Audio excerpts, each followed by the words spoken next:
Leader, entrepreneur qui carburait à la haute performance. Aujourd'hui, on regarde 3 stratégies pour terminer votre semaine en force. Et je pense que j'ai déjà partagé avec vous. Vous savez que je suis un amateur. J'adore regarder sur YouTube les courses de Usain Bolt. Je me tanne jamais. Et pourquoi j'adore ça? Parce que ça me ramène toujours à l'ordre. Hein? Usain Bolt arrive, on le voit arriver sur le terrain, dans le stade, détendu, en contrôle. Et pourquoi? Parce que le travail a été fait.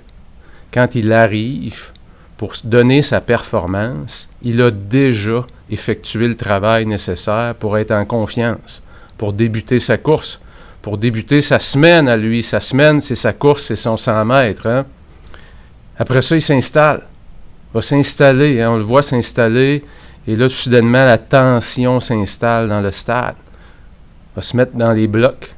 Et dans la course du 100 mètres, vous savez, il y a 4 grandes étapes. Hein? La première étape, c'est la sortie des blocs. Et là, c'est le maximum de puissance qui propulse. C'est la montée en puissance qui est l'étape 2. C'est que là, on va rapidement chercher sa vitesse de croisière. On rentre dans la course, proprement dit. Et la dernière seconde, la fin de la course, où très souvent, c'est là où ça va se jouer. Et si vous avez regardé plusieurs courses de Usain Bolt, il y a vraiment une particularité vraiment intéressante.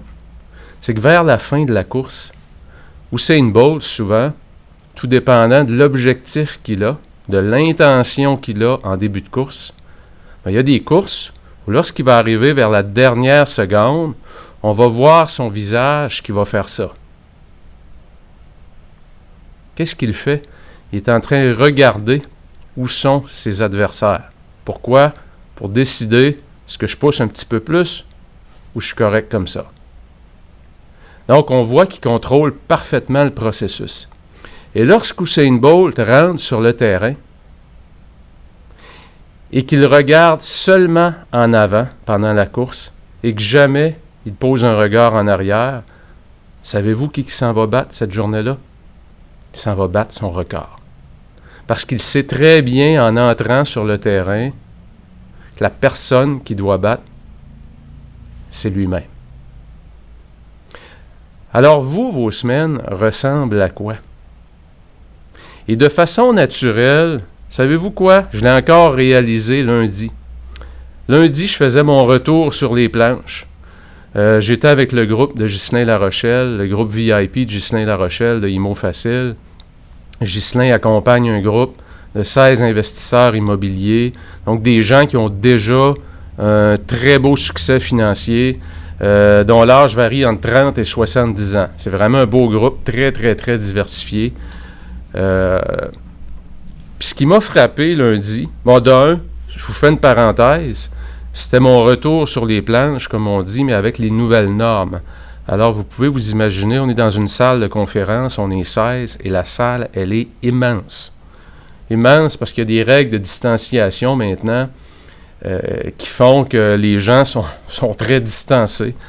Et puis, auparavant, c'était toujours simple de créer de l'intimité puisqu'on installait un groupe de 15, 20, 25 personnes en forme de U. On s'installe au milieu. Et puis, on peut se promener, s'approcher des gens, faire communiquer davantage. Donc, ça a été un choc pour moi. Ça m'a pris au moins 30 minutes, 1 heure avant de m'adapter à ce nouvel environnement, à essayer de créer de l'intimité malgré la grande distance. Et ce qui m'a frappé encore une fois dans cette journée-là du lundi, c'est de réaliser à quel point, malgré tout le succès qu'on peut obtenir, qu'il soit financier, qu'il soit dans nos relations, qu'il soit dans notre carrière, dans notre style de vie, peu importe le type de succès ou comment vous associez le succès. Ce qui m'a frappé, c'est que j'étais en présence de 14 investisseurs immobiliers, 16 avec les Ghislain et Jessica, et puis dans les 14, ils étaient tous, pour la plupart, très bons pour démarrer leur journée. Mais quand arrive la fin d'une journée, ou la fin de la semaine, c'est souvent là qu'on a le plus de levier pour s'améliorer. Parce que quand on navigue dans la haute performance, vous savez, professionnelle, très souvent, les débuts de journée sont plus structurés. Et même si vous n'êtes pas très structuré, vos débuts de journée le sont toujours plus que vos fins de journée. Vos débuts de semaine sont toujours mieux structurés ou plus performants que vers la fin de la semaine.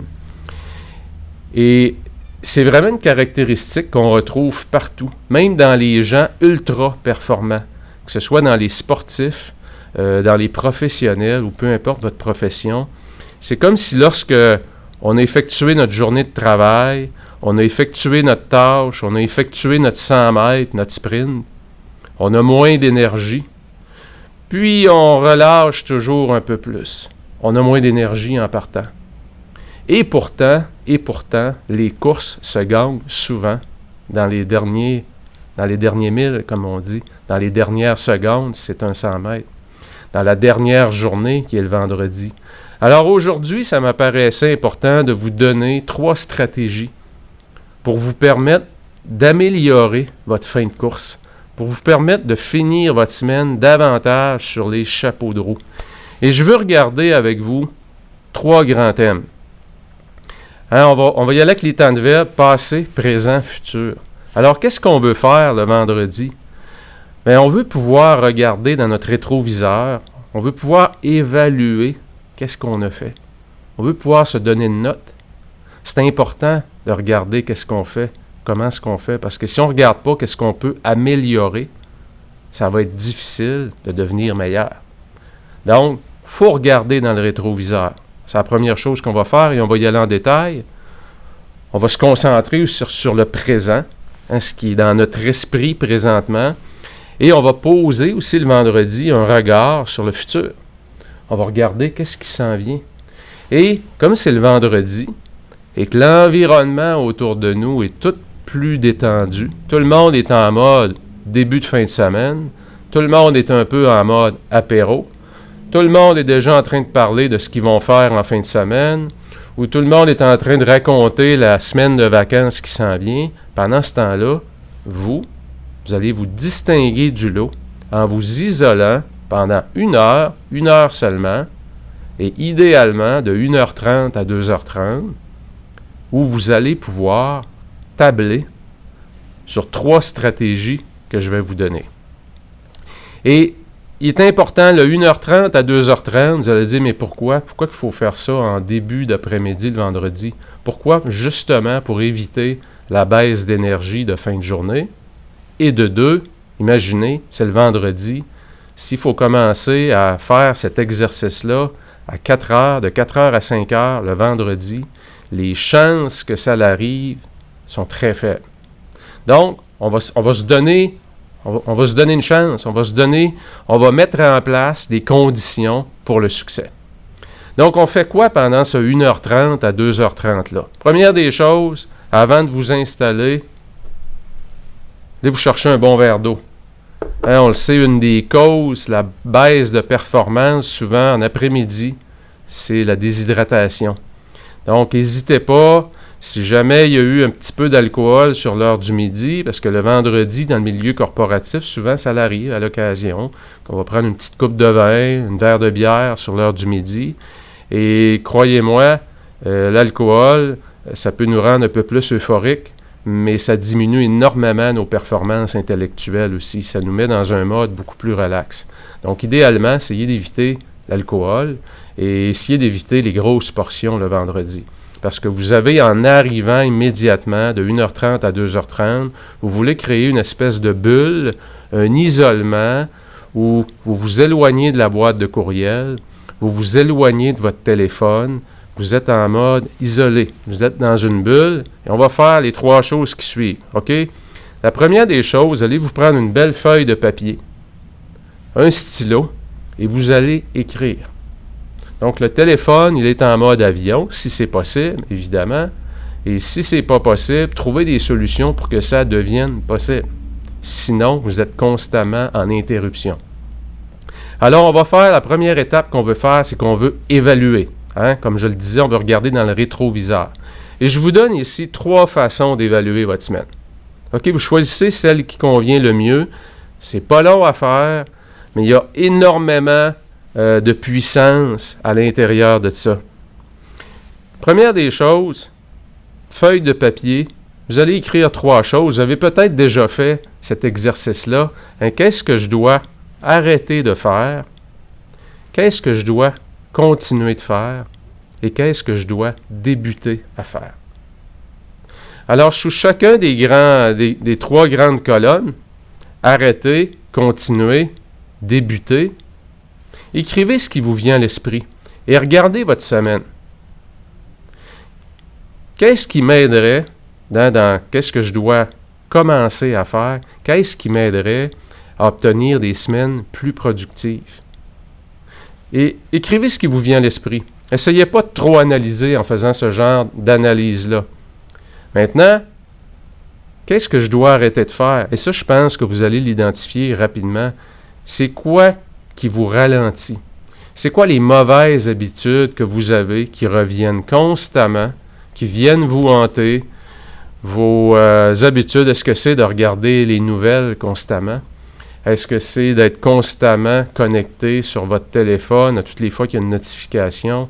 Est-ce que vous sentez que ça vous amène, vous vous perdez dans un fil d'actualité, vous vous perdez dans l'agenda des autres, sauf le vôtre, à toutes les fois, à toutes les 10 minutes, à toutes les 30 minutes, à toutes les heures? Donc, qu'est-ce que je dois commencer à faire? Qu'est-ce que je dois arrêter de faire? Je veux juste être sûr que... Et qu'est-ce que je dois continuer de faire? C'est bien ça. Donc, c'est quoi les choses que je fais bien et que je dois peut-être même amplifier davantage? Parce que lorsque je le fais, j'avance beaucoup plus vite et je me sens bien. Ça crée un bon sentiment. Alors, prenez le temps d'évaluer votre semaine de cette façon-là. Gardez ça simple, l'exercice. Essayez pas de trop analyser ou de pas tout à fait écrire. Ah non, pas tout à fait. Allez-y, laissez aller ce qui vient à votre esprit, écrivez. C'est important de déposer les premières idées qui viennent. Donc, c'est une excellente façon de porter un regard à travers votre rétroviseur, d'auto-critiquer de façon critique, évidemment, et aussi constructive, des comportements que vous devez avoir. Warren Buffett, je pense que je l'ai déjà raconté, quand on demande à Warren Buffett comment il explique son grand succès. Puis encore aujourd'hui, Warren Buffett, qui rentre travailler à tous les jours, demeure toujours dans la même maison, le même bungalow, une voiture très simple, arrête au McDonald's. Je ne suis pas sûr que ça, c'est une bonne habitude, mais en tout cas, à l'âge qu'il a là, il s'en est bien sorti. Il rentre travailler en arrêtant son McDonald's, chercher son œuf McMuffin et son café. Et puis, lorsqu'on lui demande comment est-ce qu'il explique son grand succès, il a toujours répondu que c'est d'avoir refusé 99% des demandes, d'avoir accepté seulement 1% des demandes. Donc vous, quand vous regardez votre semaine, qu'est-ce que vous devez arrêter de faire? Parce que souvent, d'avoir une liste des tâches, on est relativement bon dans ça. Mais d'avoir une liste des tâches à ne pas faire, c'est doublement important. Parce que dans la liste des tâches à ne pas faire, c'est souvent là que réside la marge de manœuvre qu'on perd à tous les jours, à toutes les heures, à toutes les semaines. Donc, prenez le temps de regarder ce que vous devez arrêter de faire, ce que vous devez continuer de faire, ce que vous faites bien. Donnez-vous une belle tape dans le dos, un beau merci, un beau félicitations. Puis regardez aussi qu'est-ce que vous devez débuter. Mais soyez prudent dans ce que vous devez débuter. Un éléphant, ça se mange une bouchée à la fois. Et comme je le dis souvent, on ne peut pas faire pousser une plante plus vite en tirant dessus. Donc, si vous vous mettez des bouchées trop grosses dans ce que vous voulez continuer à faire, il n'y a pas grand-chose qui va arriver. Parce que vous allez vouloir prendre les bouchées trop grosses. Donc, gardez ça simple, évaluez votre semaine, portez un regard critique et constructif, et ça va vous permettre, pour la semaine suivante, de déjà apporter des correctifs. Deuxième façon d'évaluer votre semaine, c'est de regarder, pour ceux qui pratiquent de façon régulière la méthode 48 heures, vous savez qu'il y a un formulaire dans votre guide, dans votre planificateur, qui s'appelle le focalisateur. Et laissez-moi partager avec vous, juste ici, Et voilà, attendez un petit peu. Focalisateur, vous l'avez à l'écran. Comme vous pouvez voir, c'est très simple. Hein, c'est quoi mes 3 grandes priorités de la semaine passée? Et c'est d'être capable d'évaluer, selon vos 3 grandes priorités, d'une échelle de 1 à 10, comment vous évaluez le niveau d'accomplissement de vos 3 objectifs. Je reviens ici.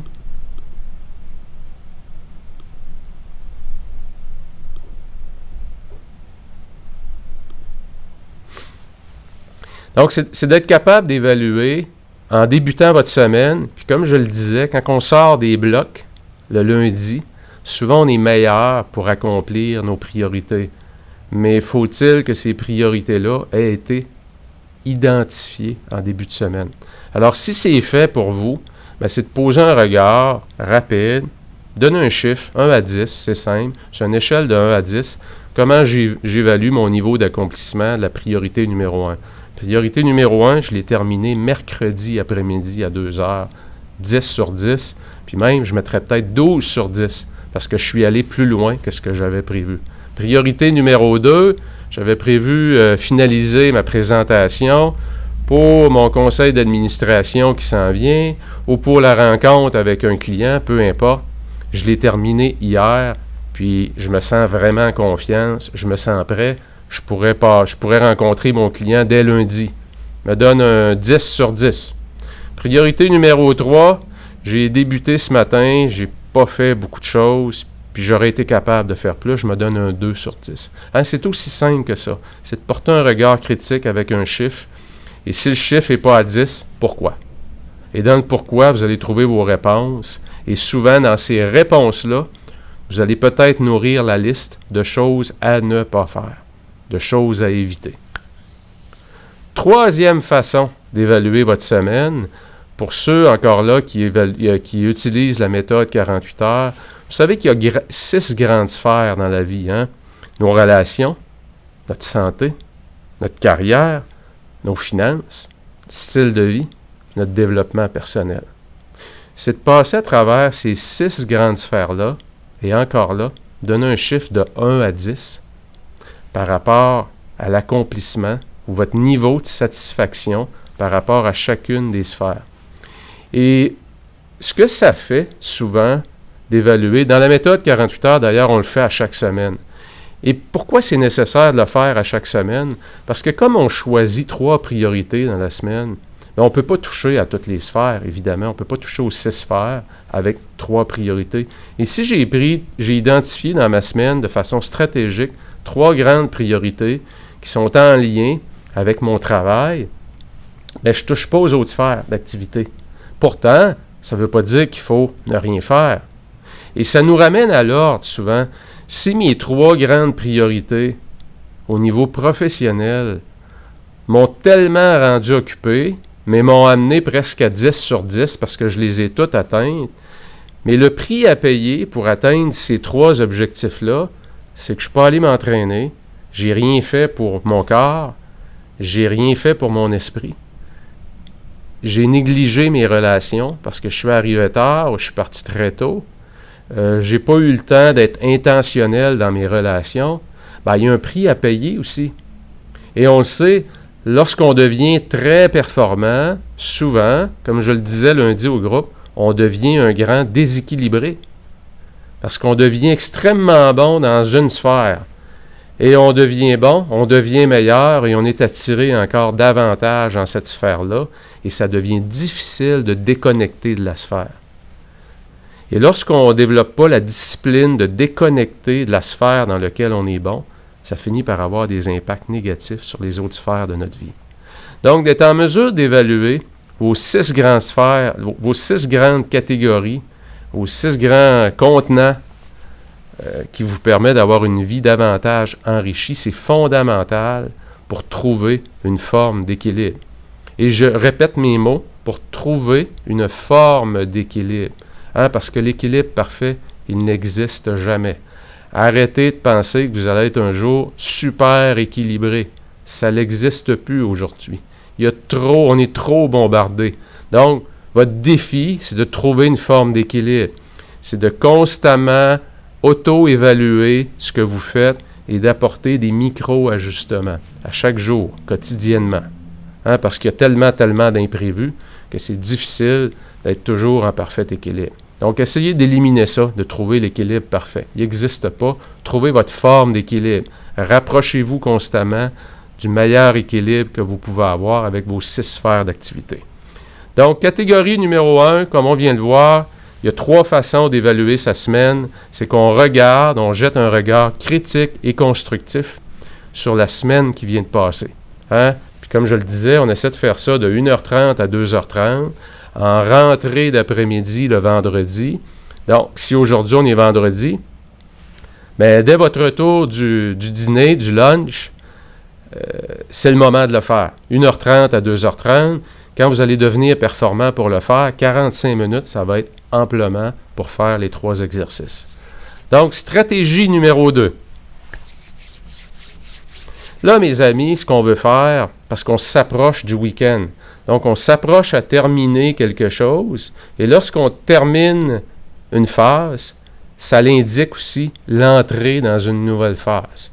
Lorsqu'on termine notre journée de travail, ça l'indique aussi l'entrée dans la vie familiale. Et souvent, comme on le voit, les 4 grandes phases, dans les fins de journée, on devient beaucoup moins intentionnel. Donc, ce qu'on veut faire, la deuxième stratégie, c'est qu'on veut pouvoir éliminer tout ce qui traîne dans notre esprit. Vous vous rappelez de l'effet Zeigarnik? L'effet Zeigarnik, c'est Bluma Zeigarnik, une chercheuse lituanienne qui a fait de longues recherches et ça l'a mis naissance, si on peut dire, à ce qu'on appelle aujourd'hui l'effet Zeigarnik en psychologie. En psychologie de la performance, c'est extrêmement utilisé les implications de l'effet Zeigarnik. Et ce qu'elle a découvert, Bluma Zeigarnik, c'est que les serveurs dans le restaurant à qui on demandait quelle est la commande de la table qui est juste au coin, si les clients n'avaient pas encore été servis, les serveurs pouvaient nommer toutes les commandes avec un taux d'erreur d'à peu près 10% de tous les gens à la table. Et lorsque Mme Zeigarnik demandait au serveur, la table qui était là, que tu as servi, qu'est-ce qu'ils ont mangé? Le taux de rappel était à 20%. C'était disparu de leur esprit. Et l'effet Zeigarnik, c'est quoi? C'est que les tâches qu'on a dans notre esprit, qui ne sont pas terminées, demeurent en suspens. Et ça l'encombre notre esprit et ça l'augmente notre anxiété. Ça l'augmente notre niveau de stress. Donc, ce qu'on veut faire, deuxième stratégie, c'est qu'on veut pouvoir prendre tout ce qui est en suspens, qui n'est pas terminé, et déposer ça dans un système. Et c'est quoi ce système-là? Ben, c'est votre liste des tâches. Donc, la deuxième stratégie, c'est de revoir sa liste des tâches. Et je veux juste refaire un rappel rapide avec vous. Je vous amène ici à nouveau sur mon écran. Vous avez à l'écran ma liste des tâches. J'utilise, pour ceux qui se le demandent, Microsoft To Do. Microsoft To Do qui est l'ancien Wunderlist. Donc, Microsoft a acheté la compagnie Wunderlist. Il y en a plein d'applications. Ce n'est pas nécessairement celle que je vous dis, vous devez prendre elle. Il y en a plein. Prenez celle. Assurez-vous que l'outil, il est simple. Parce que souvent, il y a des applications, on dirait qu'ils s'organisent pour rendre ça tellement compliqué, avec tellement de fonctionnalités, que d'un, ça prend énormément de temps pour l'apprendre, et de deux, on finit par perdre du temps, on procrastine à s'organiser. Donc, c'est le grand piège. Microsoft To Do, très simple. Donc, on se fait des catégories. Voyez-vous, j'ai Daily Top 3, c'est mes 3 priorités de la journée. Tout ce qui touche les communications, est-ce qu'il y a des gens que je devrais appeler, ou courriel, texto, appel, prospection, tout ce qui touche le canal communication, je le dépose là. Et j'ai 2 grands fichiers qui sont High Value et Low Value. Évidemment, c'est les tâches reliées à mon entreprise qui est 48 heures. Il y en a qui sont classées dans la catégorie haute valeur ajoutée et il y en a qui sont dans la catégorie basse valeur ajoutée ou low value. Et déjà, lorsqu'une idée me vient en tête, j'ai le réflexe de me poser tout de suite où je vais aller le mettre. Et voyez-vous, si je regarde aujourd'hui dans low value, il n'y en a plus. Ça, pour moi, ça l'indique que je me suis amélioré. Parce qu'en début d'année, j'en avais énormément. J'avais comme perdu un peu le nord, comme on dit. J'avais perdu mes filtres. Et puis, ça me créait énormément de choses à faire qui arrivaient. Faut pas que j'oublie ça, faut pas que j'oublie ça. Mais finalement, tout ce que je ne devais pas oublier, c'est pas des choses qui stratégiquement vont faire une grande différence. Mais évidemment, catégorie personnelle, comptabilité, parking, super importante celle-là. C'est toutes les idées qui ne sont pas nécessairement que vous voulez faire tout de suite, mais qui vous viennent à l'esprit, soit dans la douche, dans une marche dans la nature, ou souvent quand on est en dehors du travail, qu'on n'est pas stressé, et soudainement, il y a une idée qui nous vient, c'est vrai, hey, ça serait bon ça, ou je lis ou j'écoute une émission, vous voulez tout de suite l'emmagasiner quelque part. Parce que cette idée-là, quand vous allez essayer de la chercher, le lendemain ou le lundi matin au travail, ça se peut qu'elle soit complètement disparue. Et c'est possible que sur 10 idées qui vous viennent comme ça, les éclairs de génie qu'on a à l'occasion, c'est possible qu'il y en ait une qui vous amène très très loin, qui vous rapporte beaucoup. Donc, emmagasiner vos idées rapidement. Donc, ce que je fais, deuxième stratégie, c'est que je revois l'ensemble de ma liste des tâches et je vais aller la nourrir, je vais aller déposer tout ce que j'ai à l'esprit également. S'il y a des choses que je ne suis pas certain dans quelle catégorie ça va, je le mets dans la catégorie tâches, tout simplement. Et puis, ça me permet de dégager complètement. Vous allez voir, toutes les fois qu'on fait cet exercice-là, on se sent bien après. Parce qu'on n'a pas l'anxiété d'oublier quelque chose. Donc, vous faites le tour rapidement des choses importantes et on essaie de les classer rapidement dans les bonnes cases. Et ne négligez pas votre liste des tâches. Évidemment, lorsque vous appliquez la méthode 48 heures, le matin, dans votre rituel du matin, on revoit toujours notre liste des tâches. Mais le vendredi, lorsque la semaine est finie, si jamais il y a quelques journées, vous n'avez pas été en mesure de le faire, de revoir votre liste des tâches, vous avez un point d'arrêt qui vous permet de revoir l'ensemble des choses que vous avez à faire et de vous poser les vraies questions. Quelles sont les activités qui vont produire le maximum de résultats? Et je vais aller les mettre dans la catégorie haute valeur ajoutée. Donc, classer, prioriser et simplifier. Simplifiez votre vie, mes amis. Rendez pas ça trop compliqué. Je regarde toujours un chiffre que je regarde ici, là, toujours la quantité de tâches qu'il y a. Et vous allez voir, quand notre stress augmente à chaque semaine, peu importe les raisons, que ce soit dans nos relations, qu'il se passe quelque chose, puis notre stress augmente, que ce soit au niveau financier, que notre stress augmente, que ce soit au niveau de notre travail, qu'on a une augmentation de notre stress, souvent, c'est qu'on va perdre un temps fou sur des petits détails qui font pas vraiment une grosse différence. Mais on dirait que le stress nous fait accrocher sur un paquet de petits détails. Et notre liste de tâches à faire se met à augmenter de façon pratiquement exponentielle. Donc, s'il y a énormément de choses dans votre liste de tâches, posez-vous la question, est-ce que je ne suis pas en train de porter trop d'attention sur des choses qui ont peu d'importance dans ma vie? Donc, dans ce sens-là, prenez le temps de vous simplifier un peu la vie. Prenez le temps de prendre un pas de recul et de vous dire, OK, qu'est-ce qui est le plus important? Qu'est-ce qui est le plus important dans mes relations, dans ma vie de couple, avec mes enfants, si j'ai des enfants, avec mes collègues de travail? C'est quoi l'essentiel que je dois mettre dans mes relations? Et ça va vous permettre un peu d'éliminer des petits détails qu'on a peur d'oublier, mais qui, dans le fond, ne sont pas vraiment importants. Donc, si votre liste, la quantité de tâches que vous avez, l'addition de tout ça, devient à 50, 100, posez-vous la question sur le niveau de stress que vous vivez actuellement. Donc, on a fait une chose. Stratégie 1, on a évalué notre semaine. Je vous ai donné 3 façons de le faire. On va déposer tout ce qui est en suspens dans notre esprit sur une liste de tâches. Donc, on va diminuer notre niveau d'anxiété.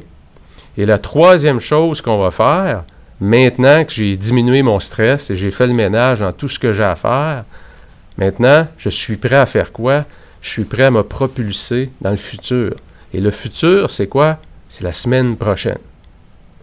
Donc, quand je regarde ma liste des tâches, quand je regarde du côté professionnel, dans les activités à haute valeur ajoutée, quelles sont les 3 grandes priorités que je devrais mettre de l'avant pour la semaine prochaine?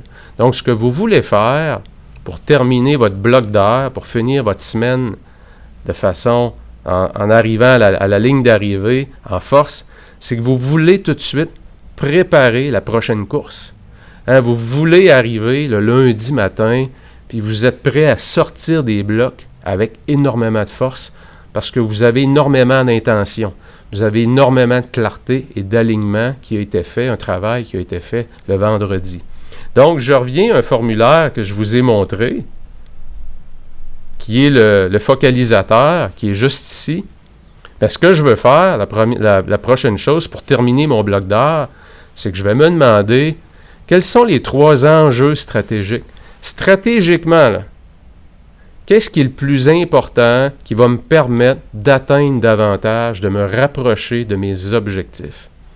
Et ne tombez pas dans le piège de mettre des choses là-dedans qui sont triviales, des actions dans ça qui, ultimement, ont peu de valeur. On parle d'enjeux stratégiques, pas d'enjeux tactiques, des enjeux stratégiques. Et je reviens là-dessus parce que parfois, c'est pas clair pour les gens. C'est quoi un enjeu stratégique versus tactique? Un enjeu stratégique, il y a un critère de base, le premier, c'est que c'est jamais urgent. Mais c'est extrêmement important pour votre performance. Avez-vous un plan de développement personnel? Est-ce que vous avez identifié, pour être meilleur dans votre profession, qu'est-ce que vous devez améliorer? Qu'est-ce que vous devez apprendre? Ça en est un enjeu stratégique. Si vous supervisez du personnel, avez-vous un plan de développement pour vos collaborateurs? Chacun a ses forces, ses faiblesses. Comment je vais amplifier les forces de mes collaborateurs? Comment je vais essayer de minimiser leurs faiblesses? Donc, ça aussi, c'est un enjeu stratégique. C'est peut-être au niveau marketing, c'est peut-être au niveau financier. Peut-être que je veux porter un regard plus critique sur ma façon de gérer mes liquidités. Parce qu'on le sait aujourd'hui, dans l'environnement dans lequel on vit, il y a comme un sentiment artificiel que tout va bien. Parce qu'il y a tellement d'argent d'injecté par tous les gouvernements à l'échelle de la planète que ça crée un faux sentiment de sécurité. Mais pendant que tout le monde reçoit de l'argent, même les entreprises, ce qu'on voit dans les nouvelles, c'est plusieurs fermetures, plusieurs entreprises qui se protègent. Donc, il y a beaucoup de pertes d'emplois qui s'en viennent.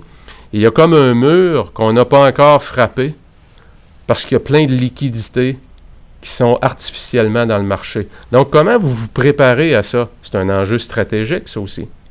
Votre santé, c'est un enjeu stratégique.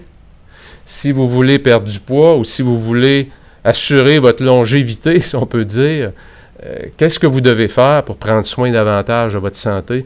Ça peut en être un autre enjeu stratégique. Donc, je regarde dans ma carrière si je vais aller au prochain échelon, si je suis directeur 3e niveau et mon objectif, c'est de devenir président et je veux faire ça dans la décennie actuelle, je me donne 10 ans, bien, c'est quoi que je dois apprendre pour passer à mon prochain niveau? Peut-être que dans les sous-étapes de cet enjeu stratégique-là, je vais me céduler une rencontre avec mon supérieur immédiat pour y parler de mes ambitions et de lui demander qu'est-ce que je devrais améliorer pour être davantage prêt lorsqu'il y aura une promotion de disponible dans l'entreprise.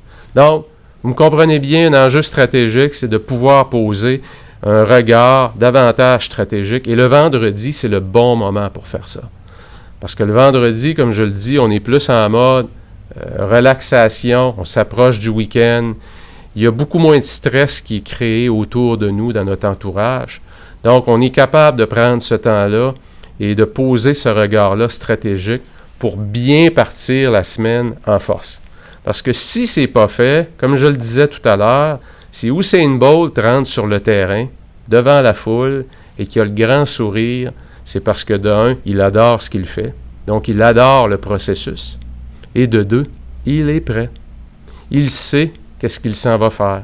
Donc, si vous débutez votre semaine, le lundi, et que vous terminez votre semaine le vendredi en sachant exactement comment vous allez faire votre entrée dans le stade, sur votre champ de bataille le lundi, ça l'amène énormément d'intention. Et savez-vous qu'est-ce que ça produit aussi?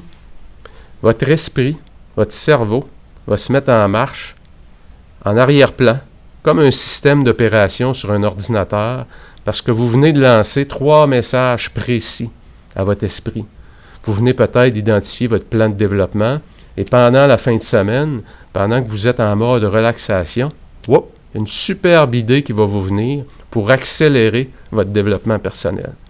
Alors, quand on crée de l'intention, quand on est mieux planifié, qu'on est mieux organisé, c'est pour ça qu'on dit que la chance vient aux gens qui ont du succès. C'est qu'on la crée, cette chance-là, parce qu'on devient davantage intentionnel, on met notre radar en marche sur ce qu'on veut qui nous arrive. Donc, c'est la troisième activité. Donc, si vous pratiquez ces 3 activités-là, je vous le dis à l'intérieur d'1 heure, donnez-vous 1 heure et peut-être le faire en 45 minutes, mais s'il vous plaît, essayez pas de battre le temps pour cette activité-là. Ce n'est pas une activité dans laquelle on veut réussir à faire en 30 minutes. C'est une activité où on veut enlever le stress de la performance et on veut travailler sur la qualité du contenu qu'on va produire. Donc, donnez-vous 1 heure, détendez-vous, enlevez vos souliers, mettez-les en dessous du bureau, prenez-vous un bon verre d'eau, détachez votre chemise, mettez-vous en mode plus détendu pour pouvoir profiter de ce moment-là où vous êtes 1 heure avec vous-même et vous produisez du travail de qualité.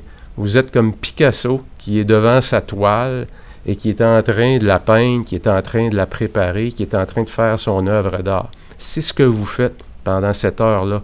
Vous êtes en train de construire votre avenir. C'est hyper important. Vous devenez intentionnel.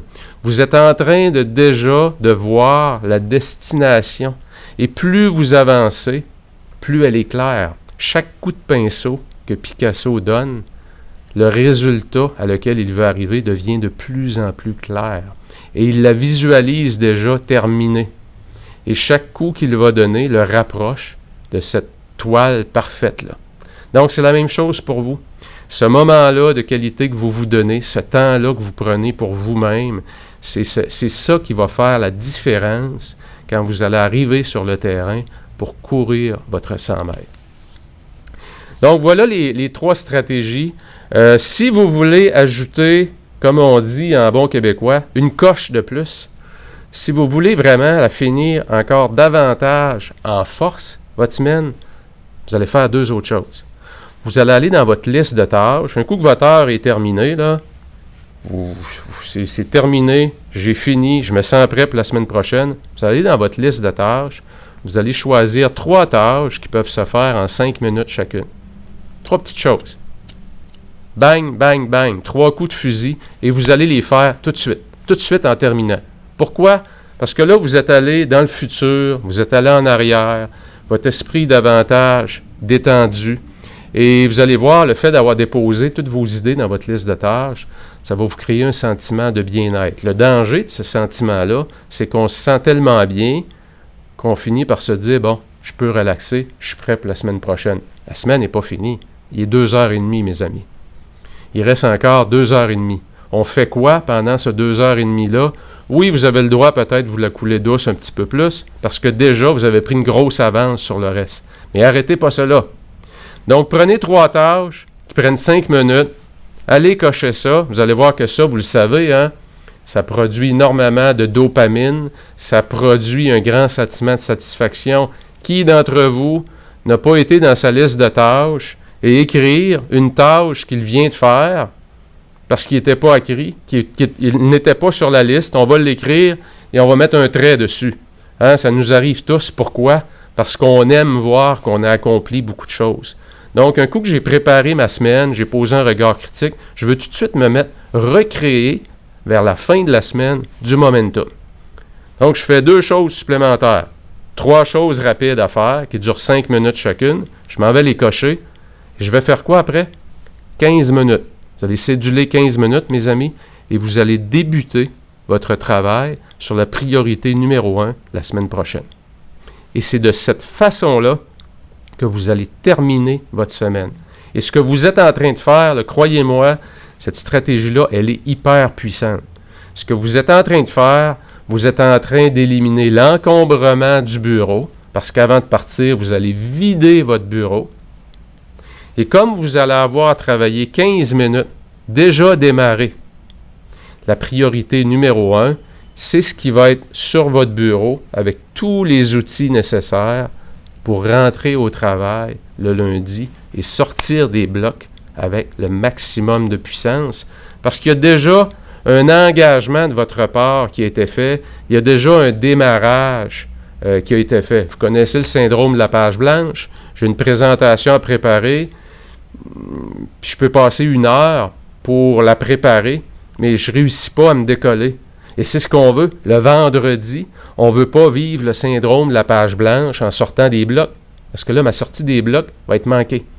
Donc, je veux passer un 15 minutes tout de suite, me donner, comme on dit, un air d'aller.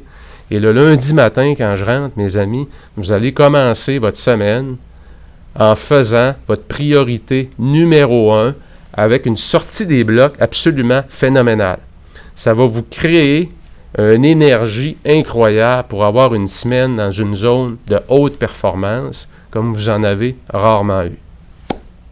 Alors voilà, mes amis, si vous connaissez des gens à qui le contenu que je livre gratuitement chaque semaine, je vais revenir à vous. Excusez-moi.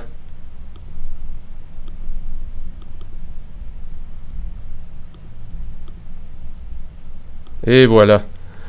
Je vais développer mes réflexes pour être davantage attentif à ça, puisque je vous ai laissé devant une page blanche à remplir. Mais bon, j'étais dans le coin plus petit. Si vous avez des amis, des connaissances à qui vous pensez que ça peut profiter, le contenu gratuit que je livre, n'hésitez pas, invitez-les, la méthode 48 heures, groupe privé Facebook.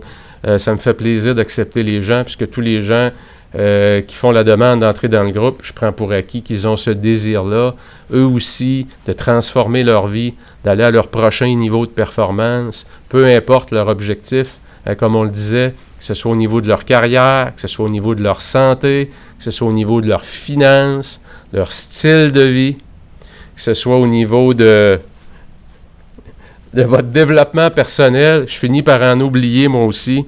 C'est important de prendre ce temps-là d'arrêt. Et imaginez que le vendredi, vous prenez un 45 minutes pour davantage vous éduquer avec le contenu que je donne, et puis que le vendredi après-midi à 1h30, vous appliquez déjà les 3 stratégies. Croyez-moi, vous allez déjà être dans une classe à part. Vous allez être dans ceux, quand le 100 mètres arrive vers la fin, qui va être dans les... Vous allez être sur le podium, c'est certain.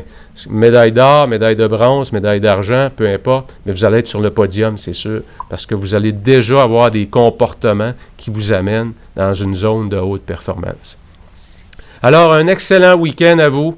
Invitez les gens, s'il vous plaît. Je vais redébuter de partager ces lives-là sur mon canal YouTube. Donc, ça permet également de pouvoir faire profiter des gens davantage.